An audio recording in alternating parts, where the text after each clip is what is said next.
Hi hello welcome to post 360. నేను మీ మురళి రాపల్లి. రాయపాటి అరుణ మొన్న చాలా ఘోరంగా మాట్లాడింది జగన్మోహన్ రెడ్డి గారి అసెంబ్లీకి రాకపోవటం గురించి. ఏంటంటే, నువ్వు అసెంబ్లీకి వస్తే నీకు ఎంతమంది పిల్లలు ఉన్నారని అడగం, నీ పిల్లలు ఎవరికి పుట్టారని అడగం అంటూ అనుచితమైన వ్యాఖ్యలు చేయడం జరిగింది. దాన్ని చూసిన తర్వాత వైఎస్ఆర్సీపీ కార్యకర్త ప్రతి ఒక్కడి నరాలు బిగుసిపోయిన, రక్తం మరిగిపోయింది. అయితే దీనిపైన కూడా అమ్మగారు మాట్లాడుతూ ఉన్నారు.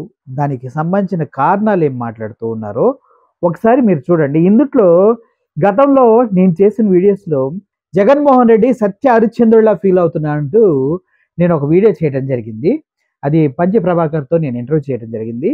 ఆ థంబ్నెయిల్ని కూడా కౌంటర్ చేస్తూ తను ఇప్పుడు మాట్లాడిన విధానం నన్ను చాలా ఆశ్చర్యానికి గురి చేస్తుంది. ఫాలో అవుతున్నారు తను అనేసి. అండ్ నేనైతే ఏదైతే జగన్మోహన్ రెడ్డి గారు సత్య హరిశ్చంద్రుడిలా ఫీల్ అవుతున్నారు, తను చేసిన పనులు ప్రజలకు చెప్తే బాగుండేది అని నేను అన్నప్పుడు, ఆయన ఓటమి ఎలా జరిగింది అనే విషయంలో తన ఒపీనియన్ని ప్రజలకు చెప్తూ ఉన్నారు. ఒకసారి అది మీరు వినండి. ఓం వీక్షకులారా, రాయపాటి అరుణ ఈమెకి ముందు అటు ఇటు కూడాను బూతులు అనుకున్నారట. మీరు ముందు మొదలు పెట్టారంటే మీరు ముందు మొదలు పెట్టారని కూటమి వర్సెస్ వైసీపీ అనుకుంటుంటుంది. నిజానికి వైసీపీ చేసిన పొరపాటు ఒకటి ఉంది. గాంధీ ఈ విషయమై మార్గదర్శకం చూపించాడు. ఇప్పుడు ఆయన్ని గాండు అని తిట్టినా సరే కాషాయపు రంగు నారాయిస్టులు. అతడు ఆ బ్రిటిషర్స్ యొక్క క్రౌర్యాన్ని, వాళ్ళ యొక్క దురాఘాతాన్ని, వాళ్ళ హింసని తను అహింసతో ఎదుర్కొని మరీ ఎక్స్పోజ్ చేశాడు. అలాగే నారాయిస్టులు బూతులు తిట్టినప్పుడు వైసీపీ వాళ్ళు సంస్కారవంతమైన భాషతో వాళ్ళ అశ్లీల భాషని ఎత్తి చూపి ఉండినట్లయితే ఈరోజు ఈ కర్మఫలాన్ని వైసీపీ వాళ్ళు అనుభవించి ఉండేవాళ్ళు కాదు. కర్మఫలం ఎవరినైనా కట్టి కొడుపుతుంది. అందుకు ఎవ్వరూ అతీతులు కారు. దేవతలు శరీరాన్ని ధరిస్తే వాళ్ళని కూడా కర్మఫలం వెంటాడుతుంది. That's all. కాబట్టి వీళ్ళు అలా చేయకుండా ఉండవలసింది. ఈరోజు వీళ్ళ పరిస్థితి మరికొంత బెటర్గా ఉండేది. ఏది ఏమైనా స్పయింగ్లో గ్రిప్ తాత్కాలికంగా అవనియండి, శాశ్వతంగా అవనియండి. గ్రిప్ ఉన్నప్పుడు లేదా ఎక్స్ట్రీమ్ సిట్యుయేషన్లో ఇదిగో పరిస్థితి ఇలాగే ఉంటుంది. జగన్ గతంలో తను సత్య హరిశ్చంద్రుడిని అనుకుని తను చేసిన మంచిని ఎత్తి చెప్పుకోలేదు అని అన్నారు కొందరు. ఎత్తి చెప్పుకున్నా చెప్పుకోకపోయినా ఇది జనాల మూలంగా కలిగిన ఓటమి అయితే ఆ కారణాలన్నీ సబబే. అవేవి కారణాలు కాదు, ట్యాంపరే కారణం. కాబట్టే ఇతడు 175/175 వై నాట్ అన్నాడు. కానీ అది వై నాట్ జనసేన అయింది. ఆ పిచ్చి కేకల పీకేకి 21కి 21 వచ్చాయి. ఎక్కడైనా సరే 100% జరిగి ఉంటే దాన్ని ర్యాండమ్ ఈవెంట్ అన్నారు, డెఫినెట్ ఈవెంట్ అంటారు. ఇది థియరీ ఆఫ్ ప్రాబబిలిటీ. ఇంటర్ పిల్లలకి, డిగ్రీ పిల్లలకి చెప్తారు, చదివిన వాళ్ళకు కూడా తెలిసే ఉంటుంది. నాణ్యం ఎగరేస్తే 50% బొమ్మ పడ్డానికి 50% బొరుసు పడ్డానికి ఉంటుంది. 100 సార్లు ఎగరేస్తే 100 సార్లు బొమ్మ లేదా 100 సార్లు బొరుసు పడితే దాన్ని ర్యాండమ్ ఈవెంట్ అనరు, డెఫినెట్ ఈవెంట్ అంటారు. కాబట్టి ట్యాంపర్ సత్యం. వైసీపీ అభిమానులారా, ఏ విధంగానూ మీరు ఈ విషయమై దేహ భ్రమకు లోనైనట్టుగా భ్రమకి లోనవ్వకండి.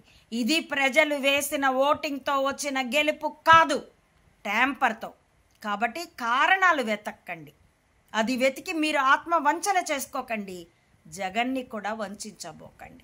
Check your self.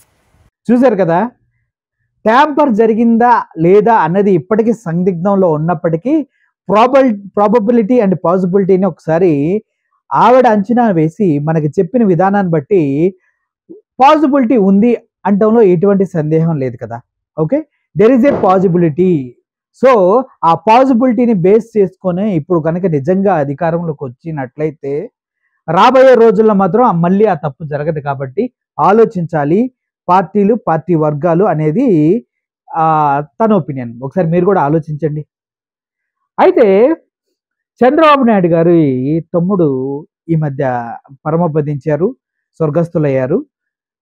తనని తన సంబంధించినటువంటి అన్ని కార్యక్రమాల్లో చంద్రబాబు నాయుడు గారు వెళ్ళి పాల్గొనడం జరిగింది. నారావారిపల్లి వెళ్ళి తమ్ముడికి నివాళులు ఇప్పించడం ఇదంతా జరిగింది. అయితే గతంలో ప్రమోద్ మహాజన్ చేసినటువంటి కొన్ని తప్పుల్ని దృష్టిలో పెట్టుకుని తన తమ్ముడైనటువంటి ప్రవీణ్ మహాజన్ తన్ని పాయింట్ బ్లాక్ రేంజ్లో చంపేశాడు. అది చూసి భయం పట్టుకున్న చంద్రబాబు నాయుడు తన తమ్ముడిని కూడా పిచ్చివాడు అనేసి ముద్ర వేసి కట్టిపడేసి, గొలుసులతో కట్టిపడేసి సమాజానికి దూరంగా ఉంచారు అనే వర్షన్ అమ్మగారు చెప్తూ ఉన్నారు. అది ఎంతవరకు నిజమో ఎంతవరకు అవాస్తవం అనేది నాకు తెలియనప్పటికీ తన వాయిస్ ఏదైతే ఉందో అది మీకు అందజేయాలని చూస్తున్నా. ఇందులో వాస్తవాలు అనేది చూసిన వాళ్ళు, అనుభవించిన వాళ్ళు మాత్రమే తెలుసుకోవాలి. ఒకసారి ఈ వీడియోని కూడా మీరు చూసేయండి. తర్వాత నెక్స్ట్ వీడియోకి వెళ్దాం.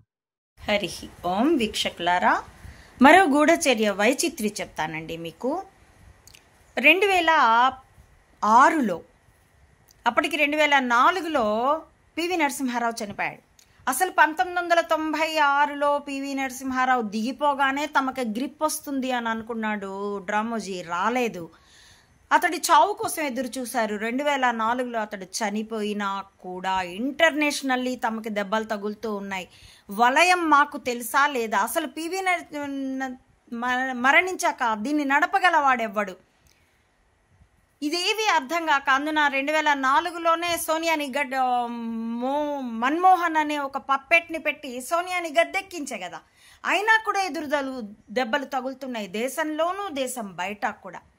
దాంతో ఇక తర్వాత తదుపరి 2004 డిసెంబర్ 23 పివి మరణం. అయినా కూడా ఆగలేదు. ఇవి గందరగోళంగా అర్థం చేసుకోవడానికి జుట్టు పీక్కున్నా కూడా బోడిగుండులండి ఏం ఉంటుంది అక్కడ, బొచ్చేలేదు, ఇంకేం అర్థం అవుతుంది?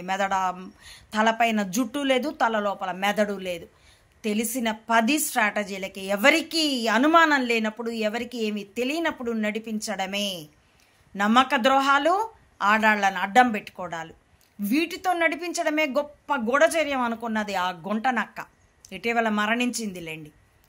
కాబట్టి అతడికి 2004లో పివి నరసింహారావు మరణించినా కూడా నడుస్తూనే ఉంటే అందున ఇంటర్నేషనల్లీ పెద్ద పెద్ద దెబ్బలు తగులుతూ ఉండేసరికి భాజపాకి చెందిన ప్రమోద్ మహాజన్, అతడు అసలే ఆర్థిక సలహాదారు, ఫండ్ మేకరు, ఫండ్ రైజర్ కూడాను ఆ పార్టీకి. అతడిని పాయింట్ బ్లాంక్ రేంజ్లో అతడి తమ్ముడు ప్రవీణ్ మహాజన్ చంపేశాడు. భాజపా నాయకులు ఎవ్వరు అప్పటికి కేంద్రంలో రాకపోయినా గుజరాత్లో చక్రం తిప్పుతున్నారు మోడీ షాలు. వాళ్ళు కానీ, ఎల్కే అద్వానీ కానీ, మురళీ మనోహర్ జోషీలు కానీ ఎవ్వరు నోరెత్తితే ఒట్టు. ఇంకా పైగా ప్రమోద్ మహాజన్ కొడుకు మనోజ్ మహాజన్ గృహహింస కేసుల దగ్గర నుంచి మల్టిపుల్ విడాకులు, మల్టిపుల్ పెళ్ళిళ్లతో, అంటే పీకేకి పెదనాన్న అన్నమాట. అతడు పెదనాన్న వంటివాడు. ఇందులో భూత అర్థం ఏం లేదండి. పెద్ద తండ్రి వంటి వాడు గుణంలో అని మాత్రమే నా అర్థం. అతడు తర్వాత కెరీర్ మట్టి కొట్టుకుపోయాడు. ఇప్పుడు వార్తల్లో లేడు. ప్రాణాలతో ఉన్నాడో పోయాడో కూడా నాకు తెలియదు. ఈ ప్రమోద్ మహాజన్ని అతడి తమ్ముడు ప్రవీణ్ మహాజన్ పాయింట్ బ్లాంక్ రేంజ్లో చావగొట్టేగానే ఎంత భయపడ్డాడంటే చంబా, మరుక్షణం అతి కొద్ది రోజుల్లో తమ్ముడు రామ్మూర్తి నాయుడు నిన్న అంత్యక్రియలు చేయబడ్డాయి. ఈ రామ్మూర్తి నాయుడుతో అర్జెంటుగా రాజీ చేసేసుకొని తెచ్చి పక్కన పెట్టేసుకున్నాడు. తర్వాత మళ్ళీ చెడింది చూశారు కదా.